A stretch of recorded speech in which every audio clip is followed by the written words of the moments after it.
आप इस साल 2026 में ईद की नमाज पढ़ने जा रहे हैं तो इस वीडियो को आखिर तक जरूर देखिए, क्योंकि अभी अभी मोदी सरकार की तरफ से ईद को लेकर 5 सख्त नियम जारी किए गए हैं। अगर किसी ने इन नियमों को नजरअंदाज किया तो उस पर सीधी कार्रवाई भी हो सकती है। सबसे हैरान करने वाली बात यह है कि इन नियमों में कुछ ऐसे फैसले भी शामिल हैं जिनके बारे में शायद ज्यादातर लोगों को अभी तक पता ही नहीं है। इसलिए अगर आप चाहते हैं कि ईद के दिन कोई मुसीबत आपके दरवाजे तक ना पहुंचे तो इस वीडियो को आखिर तक जरूर देखें, क्योंकि आज हम आपको बताने वाले हैं ईद 2026 के वह 5 जरूरी नियम जिनका पालन इस बार हर मुसलमान के लिए बेहद जरूरी बताया जा रहा है। और यकीन मानिए, नंबर 3 और नंबर 5 का नियम सुनकर आप भी हैरान रह जाएंगे। इसलिए आज का यह वीडियो आप सभी के लिए बहुत खास है।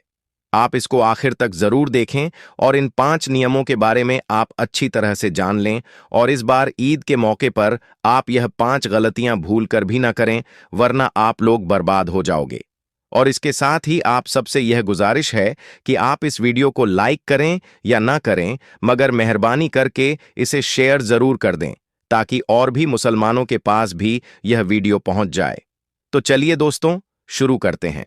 दोस्तों, ईद 2026 को लेकर इस बार मोदी सरकार की तरफ से लगाए गए हैं 5 सख्त नियम, जिन्हें लेकर भारत के मुसलमानों को हो जाना चाहिए सावधान। चाहे आप उत्तर प्रदेश के रहने वाले हो, या फिर आप बिहार के रहने वाले हो, या फिर आप महाराष्ट्र के रहने वाले हो, क्योंकि मोदी सरकार ने इस बार ईद को लेकर अपनी तरफ से 5 नए नियम बनाए हैं। और साथ ही भारत के मुसलमानों से यह खास अपील भी की है कि वह इस बार ईद के मौके पर इन 5 नियमों का सख्ती के साथ में पालन करें। यानी कि इन 5 नियमों के हिसाब से इस बार आपको ईद का त्योहार मनाना है। इन्हीं के हिसाब से इस बार आपको ईद की नमाज पढ़नी है, क्योंकि जैसा कि आप सभी को मालूम होगा कि इस वक्त हमारे देश भारत का माहौल कुछ ठीक ठाक नहीं चल रहा है। जगह जगह पर लड़ाई झगड़े हो रहे हैं, जगह जगह पर दंगे फसाद हो रहे हैं।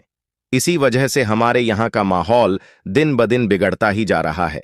बस इन्हीं सब बातों को देखते हुए इस बार मोदी सरकार का कहना है कि पूरे भारत में शांति के साथ में ईद का त्योहार मने। इसीलिए इस बार यह 5 नए नियम बनाए गए हैं और अपने आला अधिकारियों को इनका पालन करवाने के सख्त निर्देश दिए गए हैं। नंबर 1, सड़क पर नमाज ना पढ़ी जाए।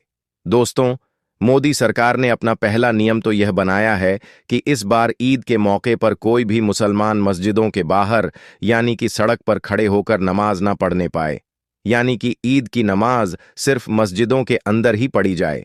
अगर एक बार में लोग ज्यादा हो रहे हैं तो 2 बार में करके नमाज पढ़ी जाए, लेकिन कोई भी बाहर सड़क पर खड़े होकर नमाज ना पढ़ने पाए।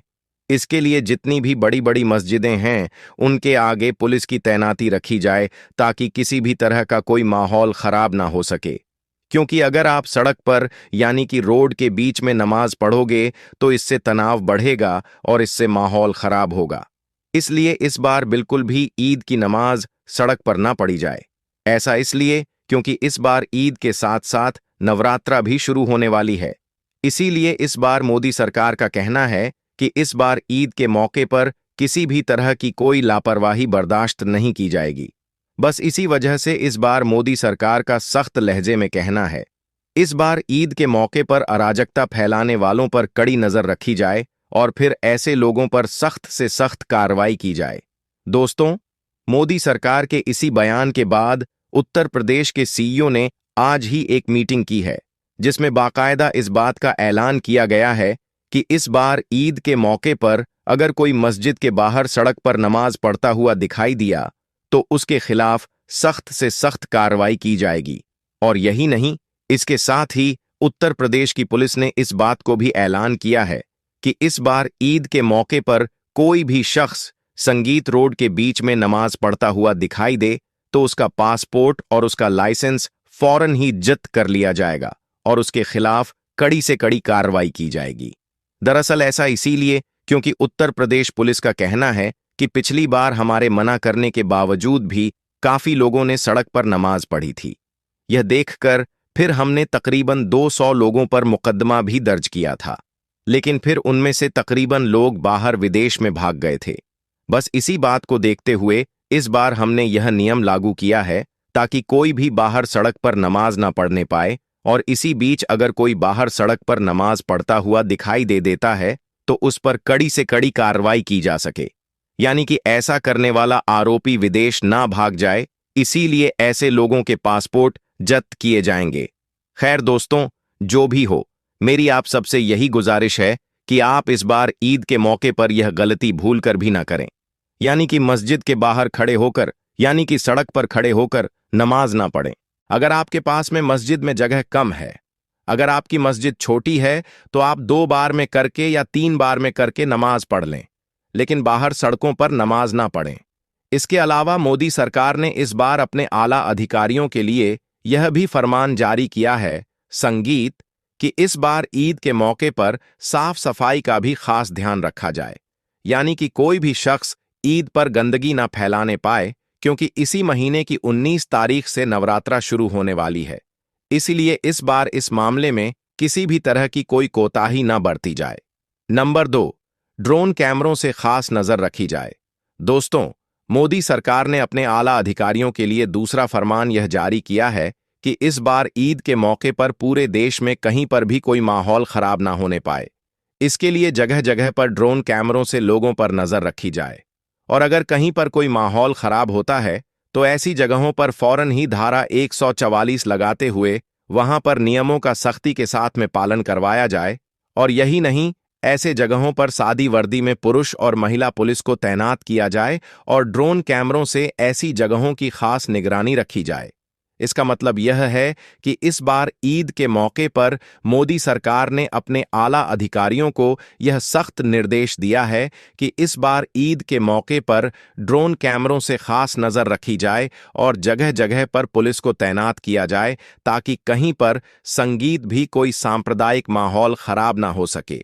इसके साथ ही जगह जगह पर गाड़ियों की और बाइकों की चेकिंग भी की जाए, और अगर कोई पुलिस की कार्यवाही में दखल अंदाजी करने की कोशिश करता है तो ऐसे लोगों पर फौरन ही कड़ी से कड़ी कार्रवाई की जाए। इसके अलावा मोदी सरकार ने इस बार अपने आला अधिकारियों के लिए यह भी फरमान जारी किया है कि इस बार ईद के मौके पर पूरे भारत में जितने भी कमेटी वाले हैं, यानी कि जो मस्जिदों को चलाने वाले हैं, उन सभी को इस बारे में बताया जाए। इस बारे में पहले वह प्रशासन से अनुमति जरूर ले लें, क्योंकि ईद पर बनी इस गाइडलाइन में यह साफ साफ लिखा है, ईद के दिन पूरे देश में काफी ज्यादा भीड़ भाड़ होती है, इसीलिए भीड़ इकट्ठा करने से पहले स्थानीय प्रशासन से अनुमति लेनी जरूरी होगी।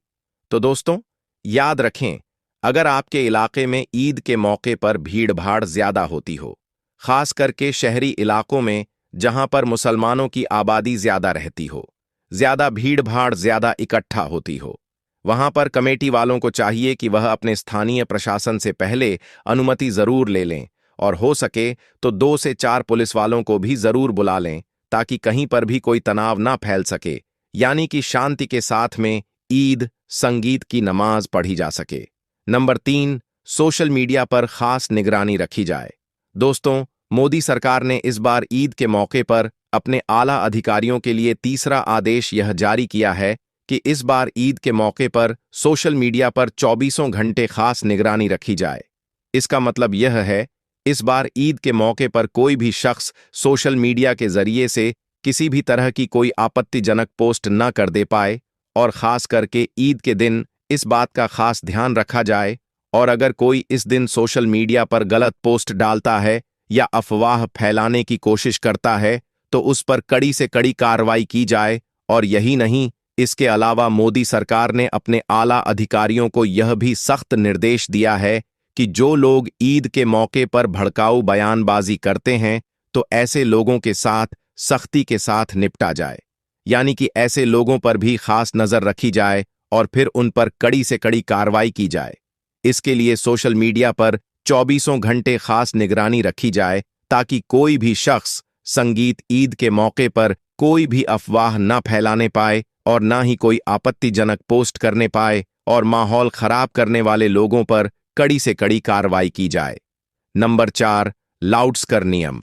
दोस्तों, इस बार ईद के मौके पर मोदी सरकार की तरफ से लाउडस्पीकर के लिए भी खास नियम बनाया गया है और इस नियम में बताया गया है कि इस बार ईद के मौके पर लाउडस्पीकर का उपयोग सरकार के साउंड नियमों के अनुसार ही किया जाए। यानी कि सरकार की तरफ से पूरे देश में जो साउंड नियम बना हुआ है, जो साउंड सिस्टम बना हुआ है, उसी के अनुसार ही ईद के दिन लाउडस्पीकर की आवाज को रखा जाए, उससे ज्यादा आवाज को ना खोला जाए। तो दोस्तों, इस नियम के अनुसार अगर आपको इस बार ईद के मौके पर लाउडस्पीकर का उपयोग करना है, जैसा कि अगर मस्जिद में तकरीर की जा रही हो या फिर ईद की नमाज पढ़ी जा रही हो, तो इसके लिए आपको लाउडस्पीकर की आवाज को उतना ही रखना है जितना इसके लिए सरकार की तरफ से नियम बनाया गया है। यानी कि ईद के दिन लाउडस्पीकर की आवाज को ज्यादा ना खोला जाए। याद रखें, अगर आप ऐसा नहीं करते हैं तो आप बहुत बड़ी मुसीबत में फंस जाओगे। इसलिए इस बार आप यह गलती भी भूल कर भी ना करें। और नंबर 5, भीड़ इकट्ठा ना करने पाए। दोस्तों, मोदी सरकार ने अपने आला अधिकारियों के लिए 5वां आदेश यह जारी किया है कि इस बार ईद के मौके पर कोई भी सड़कों पर भीड़ इकट्ठा ना करने पाए और ना ही कोई ईद पर सड़कों पर नमाज पढ़ने पाए। ऐसा इसलिए क्योंकि हाल ही के दिनों में ऐसा देखा गया है कि हमारे देश भारत में कुछ ऐसे शरारती तत्व हो चुके हैं जो भीड़ का फायदा उठाकर भीड़ में जाकर खड़े हो जाते हैं और फिर सांप्रदायिक माहौल खराब करने की कोशिश करते हैं। इसलिए इस बार ईद के मौके पर मोदी सरकार ने अपने आला अधिकारियों को इस बात का सख्त निर्देश दिया है कि इस बार ईद के मौके पर कोई भी बाहर सड़कों पर भीड़ इकट्ठा ना करने पाए। और यही नहीं, इसके लिए संवेदनशील और अति संवेदनशील इलाकों में मॉनिटरिंग करना भी शुरू कर दें। और अगर कोई ईद के मौके पर माहौल खराब करने की कोशिश करता है तो उसको किसी भी हाल में बख्शा ना जाए। ऐसे लोगों पर कड़ी से कड़ी कार्रवाई की जाए। इसके साथ ही दोस्तों, हम आपको यह भी बता दें कि इस बार ईद के मौके पर मोदी सरकार की तरफ से भीड़ और ट्रैफिक के लिए भी खास नियम बनाया गया है। इसके लिए मोदी सरकार ने कहा है कि इस बारे में पुलिस और प्रशासन इस बात को सुनिश्चित करें कि ईद की नमाज के वक्त ट्रैफिक जाम या व्यवस्था की समस्या पैदा न होने पाए।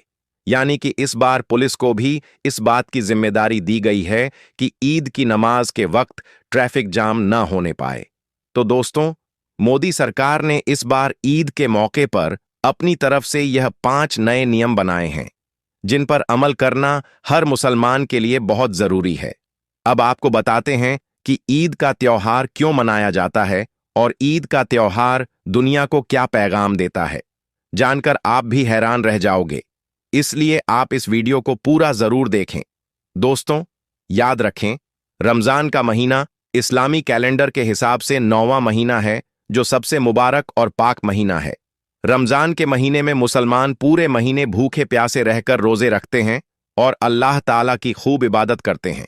रमजान के महीने के बाद अगले महीने यानी कि 10वें महीने की पहली चांद की रात ईद की चांद रात संगीत होती है। यानी कि अगला चांद दिखाई देने के बाद ईद का ऐलान कर दिया जाता है, मतलब कि ईद उल फितर का ऐलान कर दिया जाता है। याद रखें, ईद उल फितर इबादत और अल्लाह ताला की तरफ से हमारे लिए एक इनाम का दिन है।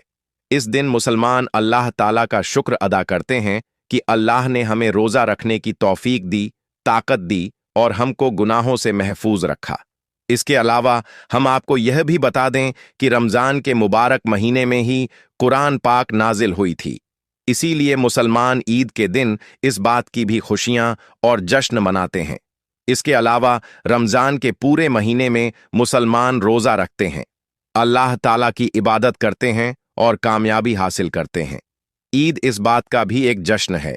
इसके अलावा कुरान पाक के मुताबिक रमजान के महीने में रोजा रखने के बाद अल्लाह ताला अपने बंदों की बख्शीश और इनाम देता है। इसीलिए इस दिन को ईद कहते हैं। बख्शीश और इनाम की इस ईदी को ईद उल फितर भी कहा जाता है। आइए दोस्तों, अब बात करते हैं कि ईद उल फितर हमें क्या संदेश देता है, यानी कि ईद हमें क्या खास पैगाम देती है। याद रखें, अल्लाह ताला का हुक्म है कि जिस तरह से तुम ईद के दिन एक दूसरे के साथ प्यार और मोहब्बत से मिलते हो, वैसे ही तुम हमेशा लोगों के साथ प्यार और मोहब्बत के साथ पेश आओ, यानी कि मिलते रहो। इसके अलावा ईद के दिन का एक खास पैगाम यह भी है कि ईद के दिन गरीबों की खूब मदद भी करो। याद रखें, अल्लाह के प्यारे नबी बड़ी ही सादगी के साथ ईद मनाया करते थे। एक मर्तबा ईद के दिन अल्लाह के प्यारे नबी अपने घर से ईदगाह की तरफ जा रहे थे। आपने देखा कि रास्ते में कुछ बच्चे खेल रहे हैं और उन बच्चों के पास एक बच्चा उदास और गमगीन हालत में बैठा हुआ था। उस बच्चे को देखकर आपके कदम मुबारक वहीं पर ही रुक गए। फिर आप उस बच्चे के पास गए और जाकर उससे पूछने लगे, बेटा, सब बच्चे खुशी से खेल रहे हैं, मगर तुम यहां पर उदास क्यों बैठे हो? तो इस पर उस बच्चे ने जवाब दिया, या रसूल अल्लाह, मैं यतीम हूं। मेरी माँ और मेरे वालिद दोनों का इंतकाल हो चुका है। मेरे लिए कपड़े लाने वाला कोई नहीं है।